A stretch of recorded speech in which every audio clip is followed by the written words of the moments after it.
Hello students, welcome to Learn India Everyday platform run by Alcaro Career Institute. मैं doctor Manoj, आपकी physics faculty. उम्मीद करता हूँ आप लोग सभी स्वस्थ होंगे और आप लोगों की पढ़ाई भी अच्छे से चल रही होगी।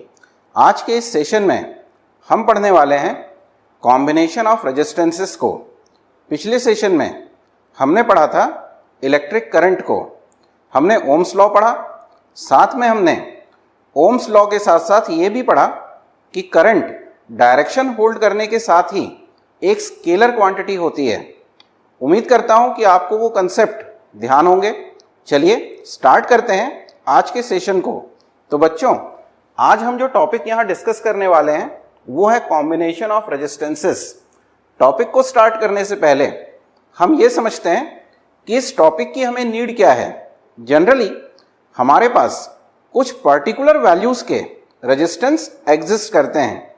मैं अगर उन वैल्यूज के रेजिस्टेंस को लेके किसी डिजायर्ड वैल्यू के पर्टिकुलर रेजिस्टेंस को क्रिएट करना चाहूं तो ये टॉपिक मुझे हेल्प करता है किसी डिजायर्ड वैल्यू के रेजिस्टेंस को क्रिएट करने में। साथ में जब हम घरों में दो या दो से ज्यादा इक्विपमेंट को जोड़ते हैं तो मैं उनको किस कॉम्बिनेशन में जोड़ूं कि मैं उससे मैक्सिमम पावर गेन कर सकूं, इसमें भी हेल्प करता है हमारा ये टॉपिक। तो चलिए स्टार्ट करते हैं टॉपिक को, कॉम्बिनेशन ऑफ रेजिस्टेंसेस। सबसे पहले हम डिस्कस करेंगे सीरीज कॉम्बिनेशन को। सीरीज कॉम्बिनेशन में हम यहां अज्यूम कर लेते हैं कि मेरे पास तीन रेजिस्टेंसेस हैं। मैं अगर उनको एक के बाद एक इस तरह से कनेक्ट कर देता हूं कि एक का एंड सेकेंड एंड दूसरे के फर्स्ट एंड के साथ जुड़ा हुआ है, दूसरे रेजिस्टेंस का सेकेंड एंड तीसरे के फर्स्ट के साथ जुड़ा हुआ है। तो यहां मेरे पास तीन रेजिस्टेंसेस हैं जिनकी वैल्यू मैं अज्यूम कर लेता हूं R1, R2 और R3। मैंने इनको वन आफ्टर द अदर लगाया हुआ है। इस कॉम्बिनेशन को हम कहते हैं सीरीज कॉम्बिनेशन। मैं अब अगर इन तीनों रेजिस्टेंसेस के अक्रॉस एक वोल्टेज अप्लाई करता हूं, जिसके लिए मैं यूज करता हूं अगेन एक बैटरी को, और यह अज्यूम कर लेता हूं कि इस बैटरी का जो ईएमएफ है वो है V। तो जैसे ही मैं इस बैटरी को यहां कनेक्ट करूंगा करंट फ्लो होना स्टार्ट होगी। और बच्चों आप देख सकते हैं यहां इस करंट को फ्लो होने के लिए एक ही पाथ एग्जिस्ट करता है।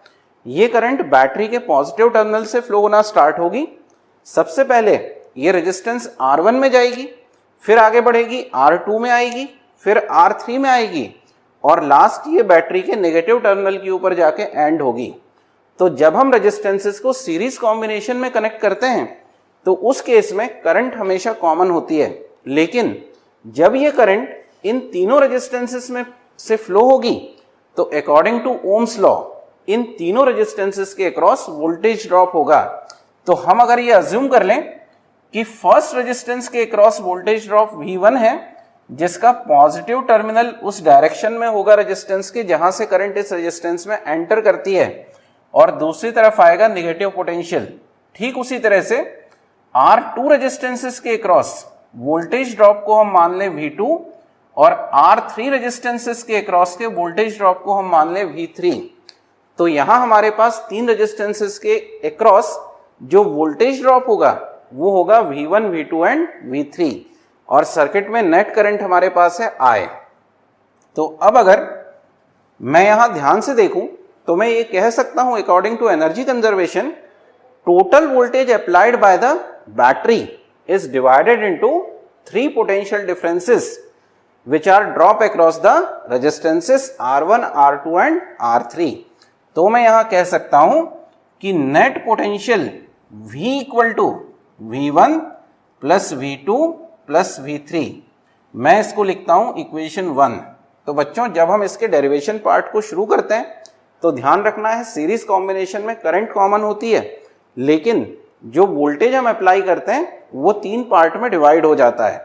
तो हम यहां टोटल वोल्टेज इक्वल टू लिखेंगे V1, V2, V1 plus V2 plus V3।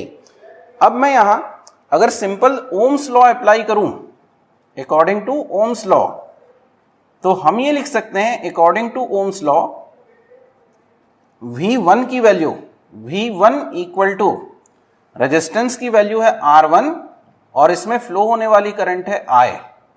ठीक उसी तरह से हम V2 की वैल्यू लिख सकते हैं R2I और सिमिलर वे में हम लिख सकते हैं V3 equal to R3 into I। मैं अब अगर थोड़ी देर के लिए ये अज्यूम कर लूं कि इस सर्किट में ये जो तीन रेजिस्टेंसेस हैं, इन तीन रेजिस्टेंसेस का इक्विवेलेंट रेजिस्टेंस जो है वो R इक्विवेलेंट के इक्वल है, और मैं यहां एक अलग से सर्किट ड्रॉ करूं जिसमें इन तीनों रेजिस्टेंसेस के बजाय मैं एक अकेला रेजिस्टेंस यूज करूं R इक्विवेलेंट, और मैं इस R इक्विवेलेंट को सेम उसी बैटरी से कनेक्ट कर दूं जिससे ये कॉम्बिनेशन जुड़ा हुआ था। तो अगर इस सर्किट में फ्लो होने वाली करंट ठीक उतनी ही हो जितनी यहां फ्लो हो रही है, तो मैं ये कह सकता हूं कि ये जो R इक्विवेलेंट है ये इन तीनों रेजिस्टेंसेस का रिजल्टेंट है। तो इस केस में अगेन हम अगर ओम्स लॉ को अप्लाई करते हैं तो मैं यहां से लिख सकता हूं V equal to R equivalent into I।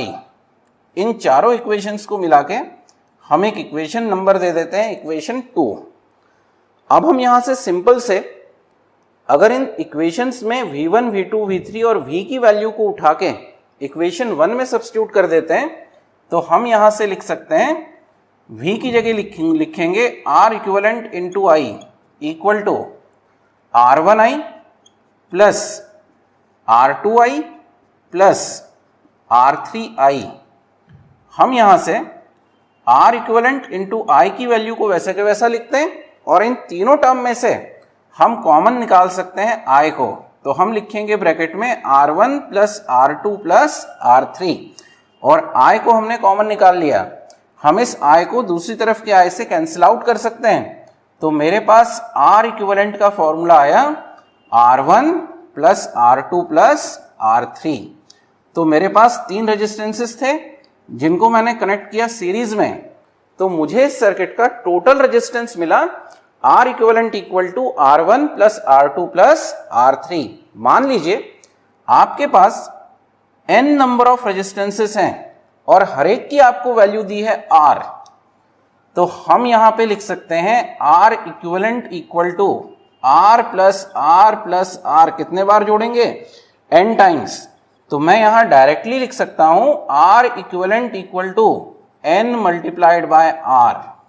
तो ये एक और फॉर्मूला जो हमें तब काम आता है जब सेम वैल्यू के बहुत सारे रेजिस्टेंसेस, जैसे यहां हम n लेके चले हैं, n की जगह यहां हो सकता है 1 2 3 4 5 6 टू इन्फिनिटी, तो हम उसके लिए R इक्विवेलेंट की वैल्यू इस रिलेशन 4 से फाइंड आउट कर सकते हैं।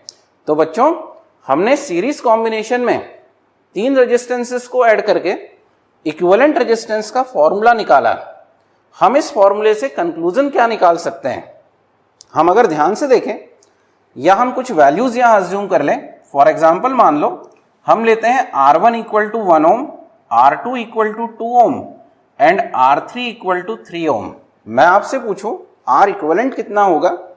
अकॉर्डिंग टू दिस फॉर्मूला हम कह सकते हैं 1 प्लस 2 प्लस 3, तो आंसर आ गया आपका 6। हम यहां से ये कंक्लूड कर सकते हैं कि जब हम रेजिस्टेंसेस को सीरीज में जोड़ते हैं तो इक्विवेलेंट रेजिस्टेंस बड़े वाले रेजिस्टेंस की वैल्यू से भी बड़ा होता है। इसका मतलब जब हम रेजिस्टेंसेस को सीरीज में जोड़ते हैं तो इफेक्टिव रेजिस्टेंस की वैल्यू बढ़ जाती है। मैं इसको हमारे स्टैंडर्ड रेजिस्टेंस के फॉर्मूले से एक्सप्लेन भी कर सकता हूं। रेजिस्टेंस का फॉर्मूला होता है हमारे पास R equal to rho L by A। जब हम रेजिस्टेंसेस को सीरीज में जोड़ते हैं तो इफेक्टिव लेंथ जो है वो इन तीनों रेजिस्टेंसेस की ऐड हो जाती है। इसका मतलब L की वैल्यू बढ़ जाती है, और हम ये जानते हैं कि अगर लेंथ बढ़ेगी तो रेजिस्टेंस की वैल्यू भी बढ़ेगी, क्योंकि ये अकॉर्डिंग टू दैट फॉर्मूला ये दोनों एक दूसरे के साथ डायरेक्टली प्रोपोर्शनल होते हैं। तो जब हम रेजिस्टेंसेस को सीरीज में जोड़ते हैं तो इक्विवेलेंट रेजिस्टेंस की वैल्यू बड़े वाले रेजिस्टेंस से भी बड़ी होती है। क्यों? क्योंकि इन तीनों रेजिस्टेंसेस की लेंथ एक दूसरे के साथ मर्ज हो जाती है।